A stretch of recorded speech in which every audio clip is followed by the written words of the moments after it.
Todos, boa noite, bom dia, né? Novamente a gente vai deixar o material disponível para vocês na plataforma e vocês podem estar acessando a qualquer horário, ok? Essa aula a gente vai tratar sobre perigos nos alimentos, né? Dentre os perigos que a gente tem dentro da cozinha, a gente tem o microbiológico, o perigo químico e o perigo físico.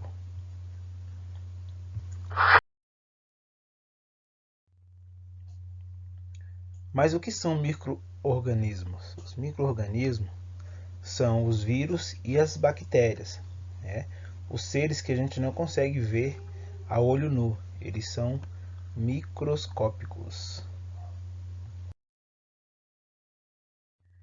Os tipos de micro-organismos que a gente tem dentro da gastronomia são as bactérias, os bolores ou mofos e as leveduras.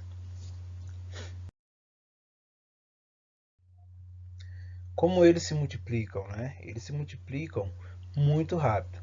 A gente chama isso de taxa de multiplicação, né? Então essa taxa, ela a cada uma hora, ela se multiplica em 10, certo? Ou seja, se você tem 1 após uma hora, você tem 10. Após 2 horas, você tem quanto? 10 vezes 10, certo? Após 2 horas, você tem 10 vezes 10 vezes 10. Então, observem a quantidade que é a multiplicação das bactérias num ambiente propício a isso. Aqui a gente tem aquela faixa de risco, né? Aquela zona de risco que a gente fala dentro de uma faixa de temperatura, tá? Observem aí que a gente tem um termômetro aonde a gente consegue visualizar justamente essa faixa, né? Observem aqui, você tem 5 graus, tá? E você tem 65 graus, aonde o 30 é a temperatura ideal para que a bactéria se prolifere, né? Então, olha só, a gente tem a temperatura ambiente. A nossa temperatura ambiente em dias normais aqui no DF gira em torno dos 30 graus, 29 graus, né? Então, qualquer alimento que fique exposto sem qualquer devida proteção térmica, uma temperatura de 30 graus, e ela por acaso tiver algum tipo de contaminação, vai se multiplicar muito rápido, né? Químicos, né? A gente tem aí detergente, sabão, né? Alguma bucha que esteja contaminada com algum produto, né? Os desincrustantes que a gente utiliza dentro da cozinha e por aí vai, certo? Então esses desinfetantes, principalmente, né, talvez água sanitária, o hipoclorito, se for usado de forma errada também, pode se tornar aí um contaminante químico, né? Tem que usar dentro do tempo e na concentração necessária para poder fazer uma desinfecção, tá, gente? Então a gente tem também aí os perigos físicos. Dificilmente a gente encontra, né, algum tipo de resíduo físico dentro dos alimentos.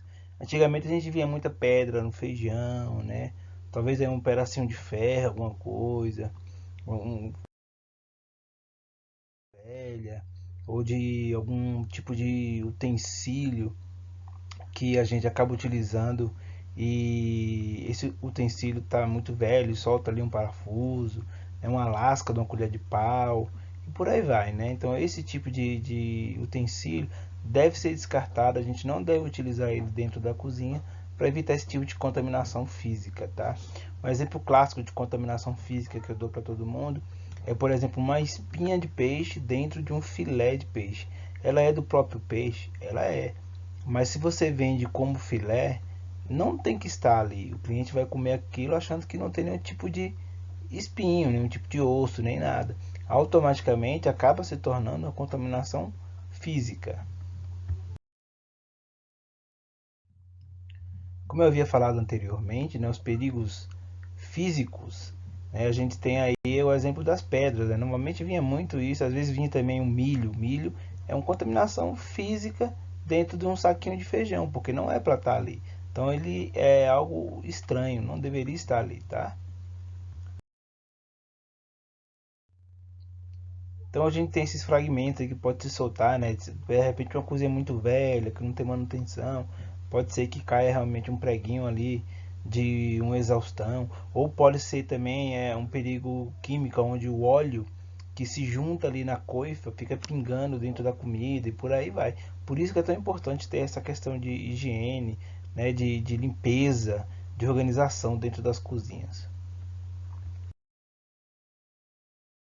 A gente tem também aí, né, os vidros. Vidro é uma coisa muito complexa, né? A gente tem que ter esse cuidado, porque se cair um caco de vidro em algum preparo que você estiver fazendo, automaticamente aquele preparo tem que ser descartado. Então imagine uma panela grande e aí por um descuido cai ali um caco de vidro que bateu numa pia, numa bancada de um vidro e pulou dentro dessa panela. Você não pode tirar só aquele arrozinho de cima e servir.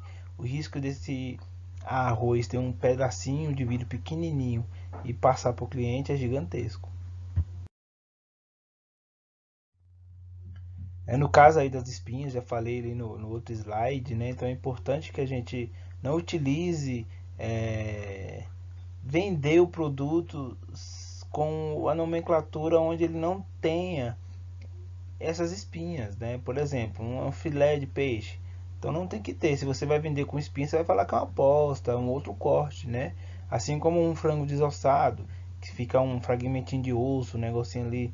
Então tem que tirar, tem que ter muito cuidado, né? Camarão, camarão com casca, ou você vende ele como camarão de óleo com casca, ou você vende ele sem casca, porque se tiver uma casquinha, ele vai se tornar também um perigo físico. E aí a gente tem também essa dificuldade grande aí dos insetos, né? Os vetores de contaminação que a gente chama, né? Então, por exemplo, eu já vi reportagem, eu já vi também em restaurante alimentos que foram contaminados com formiga, com mosca, com barata, e o cara só tirou ali aquele pouquinho de cima, jogou fora e toca o barco, continua a vender. Não pode, né? E muitas vezes isso passa sem a pessoa ver e vai pro prato do cliente.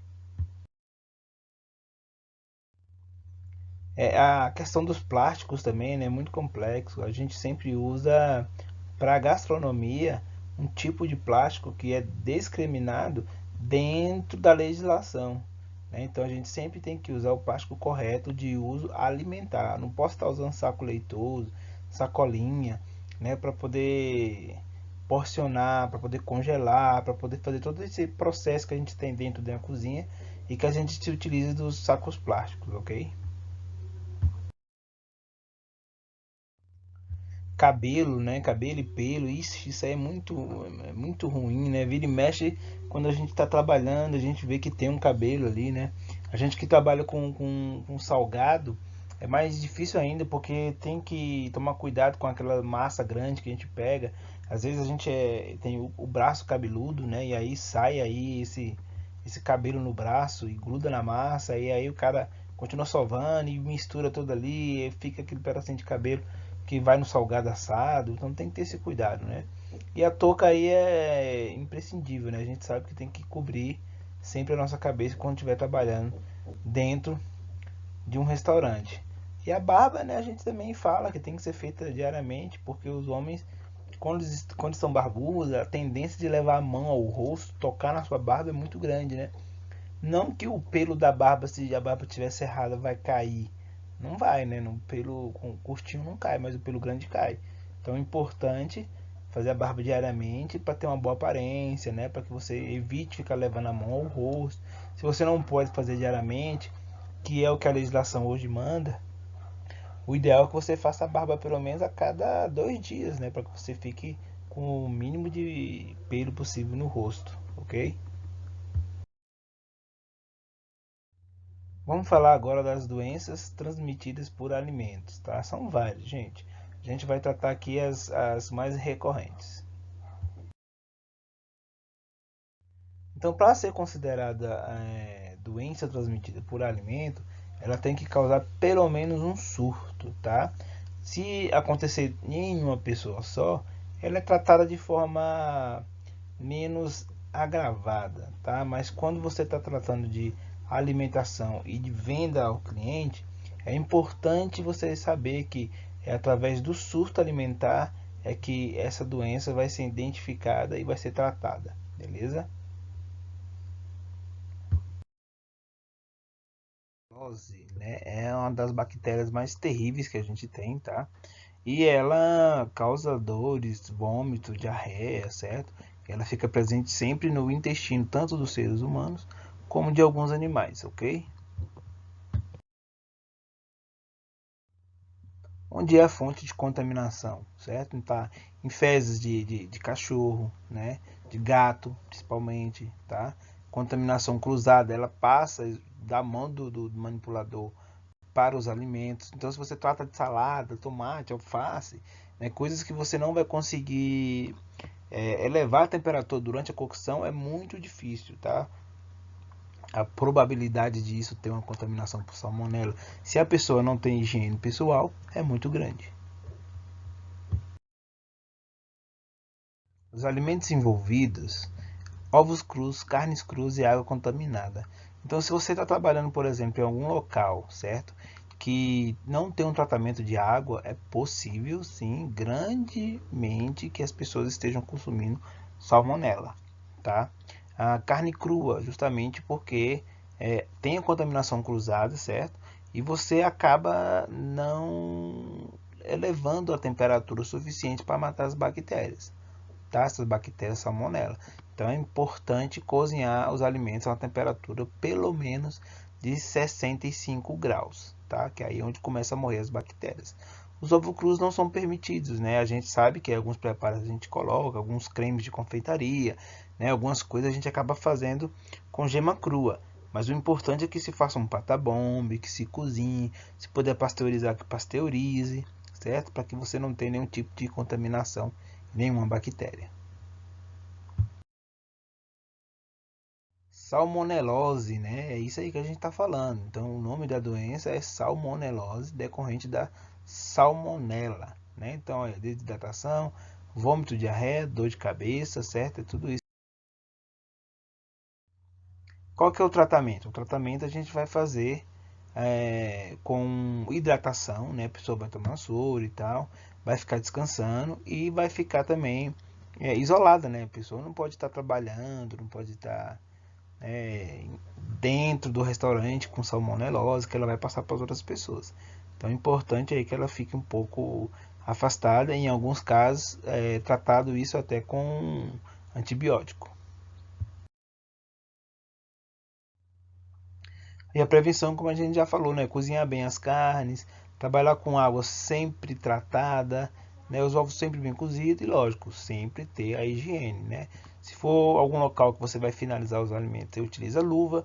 Se for algum local que você vai ser manipulador interno, sempre está lavando as mãos, né, da maneira correta e utilizando aí o álcool 70 e o sabão bactericida. Quais são as medidas de controle? A gente sempre tem aí a controlar a temperatura, né? Tanto na hora de estocar os alimentos como na hora da cocção. O caso, né, famoso de surto aí de contaminação que a gente viu, contaminação química, né?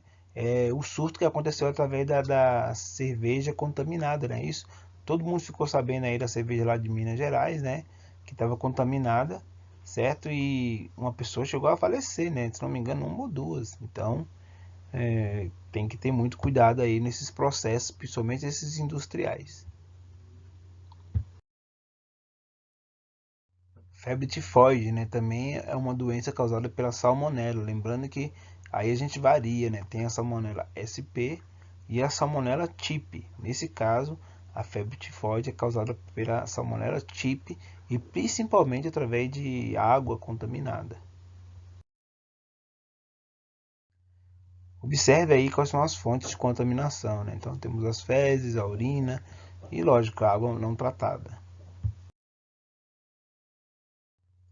Se a pessoa novamente não tem o costume de lavar as mãos, se a pessoa não tem Esse trato aí de manipulador com higiene, automaticamente ela vai levar alguns tipos de doença para dentro do restaurante, né? Ou para dentro da sua fábrica de salgado, onde você estiver trabalhando, ok?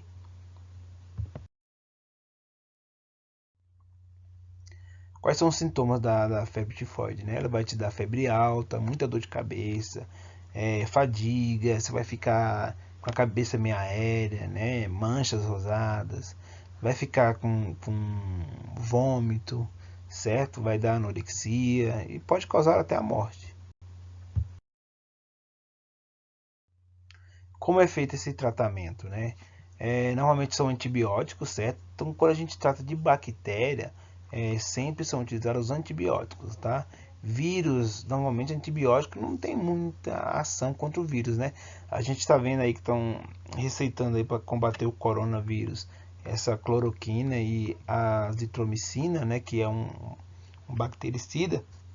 Talvez os dois em conjunto possa ser que tenha realmente alguma eficácia, mas não tem nada comprovado. A prevenção é isso aí: água tratada, cozimento ideal na temperatura adequada dos alimentos e sempre aquele programa de higiene pessoal que a gente tem dentro da profissão. Staphylococcus aureus, né? Esse daqui é terrível. Por quê? Porque ele, além de ter no intestino das pessoas, certo? Ele está na pele, principalmente no nariz, tá? Então é importante ter cuidado. A gente tem que sempre lavar as mãos, evitar ficar tocando o rosto, tocando a boca, o nariz, né? Então a pele principalmente e os braços. Por isso que a gente costuma não ficar pegando nos colegas quando está trabalhando dentro de uma cozinha, ou tocando no próximo, ou até mesmo ficar tocando no rosto, ou coçando na cabeça, porque com certeza a pessoa pode ter esse tipo de bactéria e aí já viu, né? E essa daqui é uma das mais complexas e que mais recorrem dentro dos restaurantes.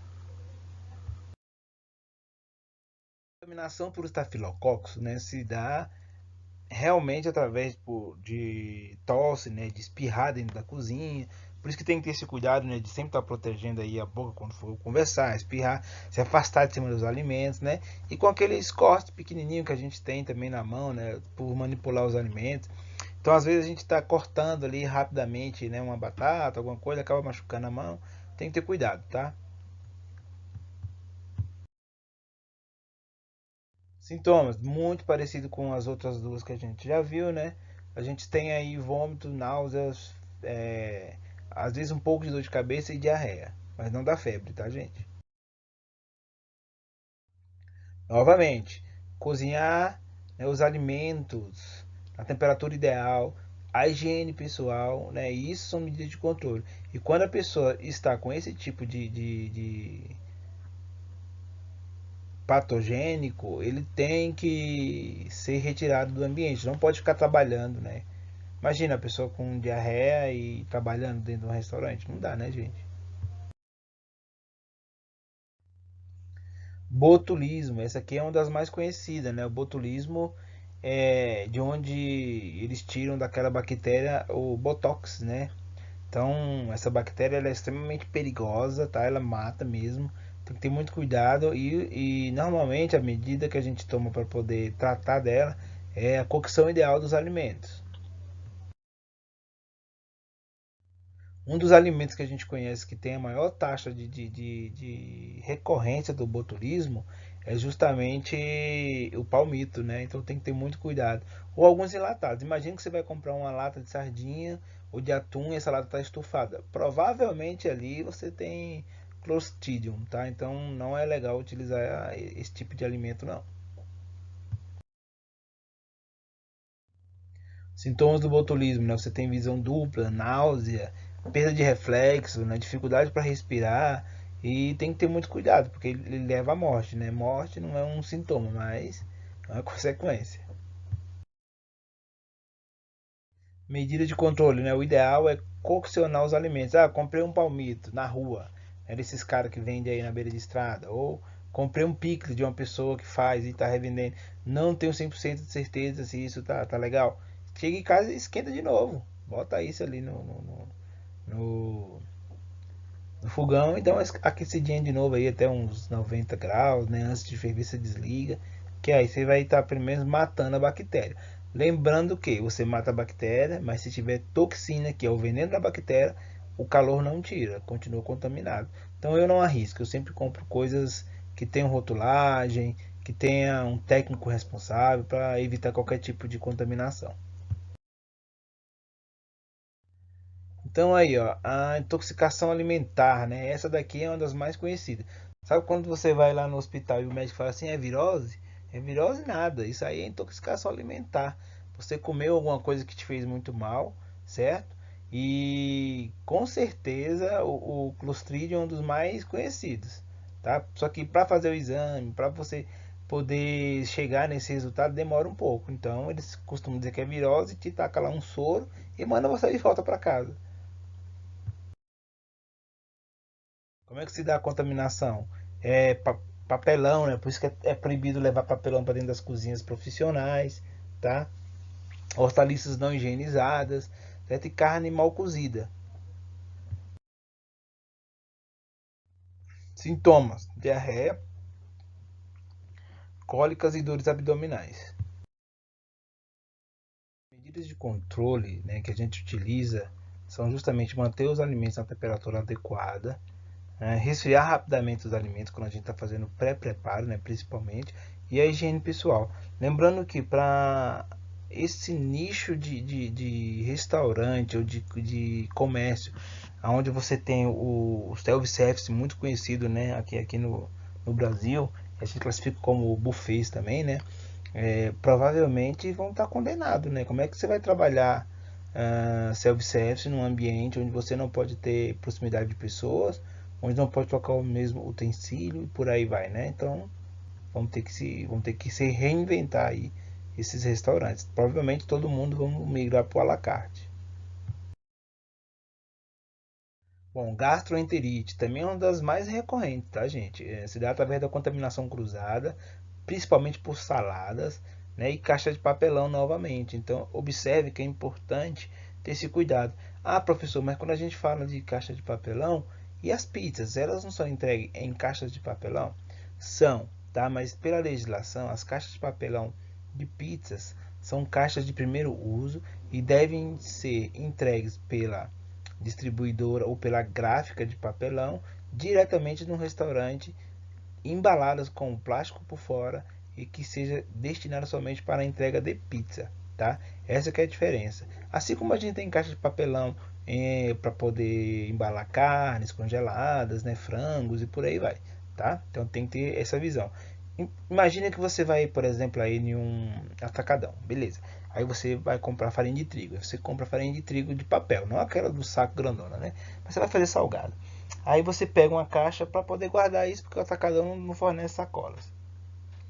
Aí você pega uma caixa de quiboa e coloca sua farinha de trigo dentro da caixa de quiboa, certo? Provavelmente essa farinha vai ficar com o sabor e o odor da água sanitária. Então tem que ter cuidado, tá, gente? Isso aí é uma contaminação cruzada também.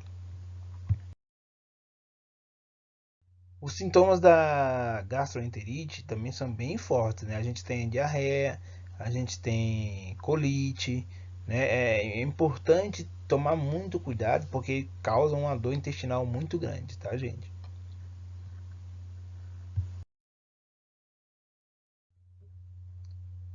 Como evitar a gastroenterite, né? A gente pode evitar sempre cozinhando os alimentos e mantendo a temperatura desses alimentos depois de cozidos na temperatura de 60 graus ou na temperatura de 4 a 5 graus quando eles já estão prontos como sobremesa, por exemplo.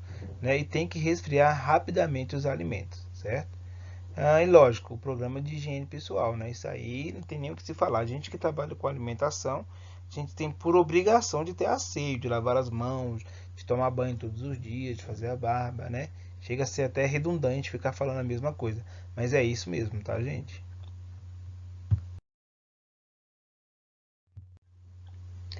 A cólera, né, é uma doença extremamente agressiva, né, causando uma dor muito grande no intestino, né, causada por uma bactéria que tem o formato de vírgula, certo? E aí causa uma dor muito intensa, tá? Bom, como é que a gente tem contaminação por cólera? por água contaminada é principalmente água contaminada com fezes de seres humanos, ou seja, água não tratada. Então essas comunidades, por exemplo, que tem é, água suja, de esgoto correndo aí no meio da rua, né? Ou esses ribeirinhos também que tem essa mesma situação, acaba tendo esse tipo de doença. Quais são os sintomas? Diarreia, náusea, pele fria, né? Aquela sensação de quando a pressão sobe e desce muito rápido, você fica ali meio com a aparência pálida, né? Assim, e a pele fria e pegajosa. Sede, muita sede, né? A pessoa fica com muita sede, né? É lógico, tá desidratada vai dar olheiras, né? E pode causar a morte também, certo? Como é que a gente vai evitar? Lógico, saneamento de água, né? Sempre trabalhar com água tratada. Se não tem como utilizar água tratada, então tem que ferver essa água, tem que passar ela num filtro para poder utilizar, tá? E o isolamento das pessoas que estão já com essa doença. Evitando sempre com higiene pessoal e cocção ideal dos alimentos. Isso aí a gente já sabe, né? Cisticircose. Essa daqui é uma das mais conhecidas do brasileiro, né?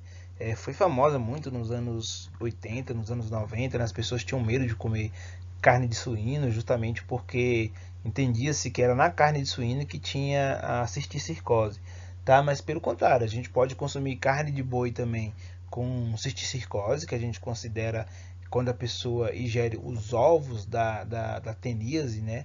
São coisas diferentes, aí você está contraindo cisticircose. E quando a pessoa desenvolve o verme no seu intestino, aí você está contraindo a teníase. Tá? Então são coisas diferentes. Mas isso pode ter tanto na carne bovina, na carne suína, como na carne de peixes. Né? Na carne de peixe a gente chama isso de filabotríase, certo? Então se você come algum peixe que por algum momento ingeriu os ovos da solitária na água e você pescou esse peixe e tal, e comeu, e você vai ter a mesma contaminação como se estivesse consumindo a carne suína, tá? Lembrando que a carne suína hoje em dia ela tem uma quantidade de ração, uma quantidade de antibiótico muito grande em relação aos porcos, né, como a gente chamava antigamente. Ou seja, aquele porco caipira que é criado com lavagem, solto ali na chácara, esse tem uma possibilidade muito maior porque ele acaba charfundando ali nas próprias fezes. Quando um suíno de manejo ele é criado numa granja, tem um certo grau de higiene, né? Então tem uma rigidez na alimentação, é diferente, então são carnes diferentes. Tanto é que se você pegar uma carne de granja, uma carne de um suíno, aí, de um porco de caipira, por exemplo, de chácara, e ver a quantidade de gordura que existe entre um e outro, são completamente diferentes. Né? Hoje a carne suína ela é muito mais equilibrada, a quantidade de carne é quase a mesma quantidade de gordura que vem. Antigamente não, tinha muita gordura e pouquinha carne. Então é isso. A gente está falando aqui dos sintomas da cisticircose, né? Então, como eu falei antes, quando as pessoas costumam ingerir os ovos da tênia, né? Aí você acaba contraindo a cisticircose e isso acaba trazendo vários tipos de patogenia para as pessoas, né? No caso, se o cisticirco se localiza no cérebro, você vai começar a ter convulsão, né? Então, epilepsia, por aí vai. Pode ser que altere a visão também. Às vezes, os ovos podem também se instalar nos músculos, o que vai causar muita dor, muito inchaço e vai até atrofiar alguns membros, né? E tem aqueles que pode ser no olho, né? Então, no olho, às vezes chega a eclodir e a pessoa tem o verme no próprio olho, que é bem complexo, tá, gente?